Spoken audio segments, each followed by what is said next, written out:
I'm so scared. When I was young, my favorite movie was Dumbo. I don't know, something about an elephant that can fly was really cute to me. But there's a scene in Dumbo where he's reaching up with his trunk to feel for his mom who's in jail, and she reaches her trunk down through the jail cell bars, and they reach their trunks and they're touching, and she consoles him and cradles him. And it's actually a very touching part of the movie. Even Dumbo's friend, the little mouse, starts to cry. That part of the movie is emotional to me because I always wanted that from my mom. My mom was not very emotionally supportive to me. Anytime I would cry or try to express how I was feeling, she would always say, "Stop being so emotional." And it was very hard growing up with that. There were a lot of arguments and butting heads, and all the way up through my teenage years. Come to my freshman year of high school, I'm getting ready for my homecoming dance. It's the weekend before homecoming dance, and I have my dress picked out from Veilleux Square Mall, which is a very upscale mall where I live back home in Seattle. People go there dressed very nicely. You don't go there dressed in scrubs. And my friends and I decided to get our nails done, and my mom had a fit when I came home with acrylic nails. It was something that she thought was a waste of money, but I felt good. That night, I went to bed feeling really happy that I have my dress set for the weekend coming up ahead, and that morning I wake up and I have a dull, achy pain in my back. And I decide, okay, well, maybe just cramps or something. I go to school. Within the first hour of school, I couldn't get up out of my chair. And my teacher asked me, "Julia, do you need a wheelchair?" There was no way I was going to be in a wheelchair down the hallway of my high school. No way. I would rather limp down there to the nurse's office. I couldn't even do that. I had one of my friends help me down there, and I'm just hanging on to her. The pain is excruciating back here at my lower back. And we get down to the nurse's office, and she examines me and says, "Well, sounds like you're constipated. Why don't you just sit on the toilet and try to squeeze it out?" Okay. So she's a nurse. She tells me that this has happened to her before. I sit on the toilet and try to push something out. And the pain is excruciating. I am screaming my lungs out.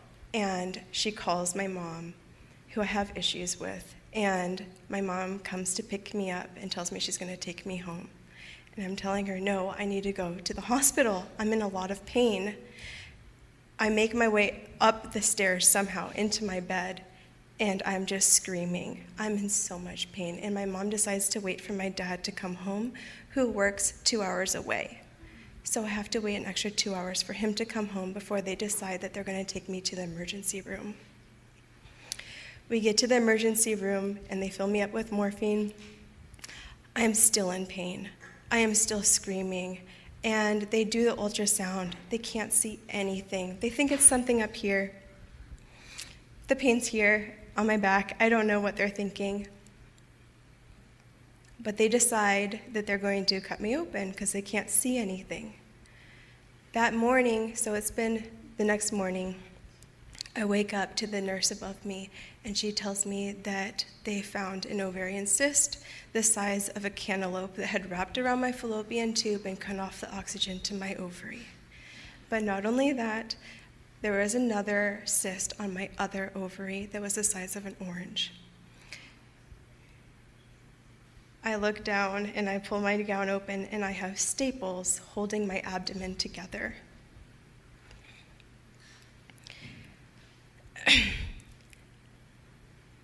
On top of this, she tells me that I might have cancer, that they're going to test one of my cysts for cancer. And on top of that, I may never have children, which is very sad for me. I've always wanted to be a mother, and learning this at a very young age was heartbreaking. And on top of that, she told me that this might happen again later in my life, that a cyst will grow on my ovary, the one that's okay. So I spent 5 days in the hospital. On the day that I come home is the day I should be at homecoming, and I feel like crap. I feel like I'm Frankenstein. I feel so ugly, and I feel like my life has ended already. I've always wanted to have children. This was very heartbreaking for me, and my mom is not very comforting at all. As we're driving home from the hospital, she puts the blinker on way before our exit at home, and she tells me we're going to Bell Square, where I got my homecoming dress, to cut my hair, because my hair is matted. And I am crying. Please don't take me there. Please don't, Mom. I just do not want to go to that mall. Everybody's going to look at me. Julia, your hair is a mess. You need to have it cut. We cut my hair, and it's much shorter than I ever wanted it to be because they can't get the knots out. And when we get home, my mom walks over to me with the nail clippers because she needs to cut off my acrylic nails because of the bacteria that can grow underneath the nails. I feel like shit, and I hate my mom. I feel like she is trying to hurt me so much, and sorry. For 2 months, I'm waiting for my body to heal. I'm trying to get stronger so I can go back to school. Everybody's wondering where I am.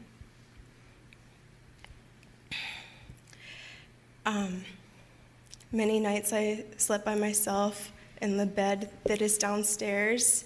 It's a pull-out bed. It's not very comfortable. And one night, while I'm down there, I start coughing. And if you put your hand on your abdomen and you cough, you feel your muscles contracting. It's a strenuous thing. Laughing and coughing is very hard for me to do at this time. And I have a coughing fit, and my mom's trying to lower my pain meds because the doctor told her that I might get addicted to it at a very young age. And I'm trying to scream to my mom, I need water, I need my pain meds. And she tells me no. You can't have a pain med. And I'm like, yes, Mom, I need a pain med. I can't stop coughing.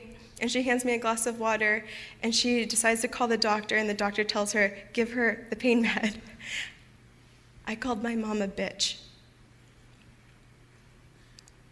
because I was in so much pain and I hated her. Sorry. I looked down as she's handing me the pill, and my gown, my nightgown, was all I could wear, was covered in blood. After 2 months of being home, waiting for my abdomen to heal itself, it had burst open from my coughing fit. We go to the doctor, and the doctor tells me that it will be a whole nother month before I can go to school again. And I hate my mom so much. I feel like she's turned me into an ugly person, cutting my hair off and clipping my nails. So a whole nother month of me being at home with my mom. Sounds like hell. But one night, she comes down to the bed that I'm sleeping in and wakes me up crying, and I've never seen my mom cry. And she reaches for my hand and tells me that she wishes that she could change places with me, that she wishes that she could be in my place and suffer what I'm going through so I didn't have to. And I knew that she meant what she said because my mom never cries. I'm 29 years old.